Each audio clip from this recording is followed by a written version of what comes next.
often make things so much more complicated than they need to be. So don't rush into getting that bright new shiny object.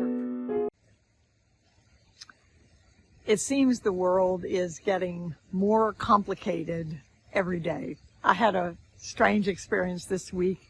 We've been renovating our house, and one of the things was I needed to put up some new doorbells. And I ordered a doorbell, and I went to put it together, and there were 52 ringtones on the doorbell.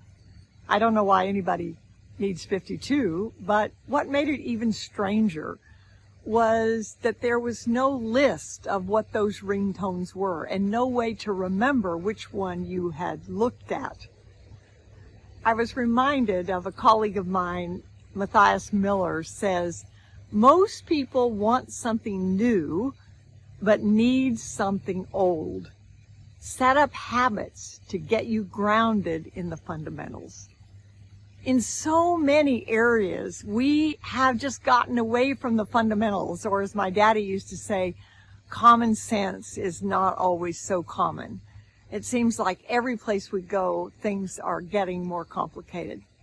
So I would challenge you that if you are creating something new, whether it's your own life or a new product, a new service or a product, or if you're working on a relationship that you want to improve, or you want to improve your own productivity, that often what you need to do is go back to the fundamentals. What is it that we're trying to do, and what's the easiest way we can do it? We often make things so much more complicated than they need to be. So don't rush into getting that bright new shiny object or try that new thing. I think about calendars, for example. I remember one time I was sitting on an airplane next to a woman. It was in January, and she had this fancy big calendar that her husband had brought her, red leather, beautiful. And she did this big sigh. And I said, wow, what's that? And she said, I'm hopeless. She said, I'm too disorganized to even know how to use this. And we spent the next 2 hours on that plane taking out a lot of the things that were in that planner because she really didn't need them. What are you trying to use or trying to do that you don't really need?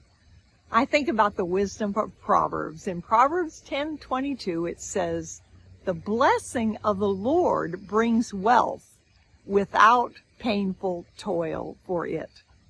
There are many times when we would get wealth, whether it's money or just wealth in our lives, feeling full, when we made things simpler. So ask yourself the question, do I really need this?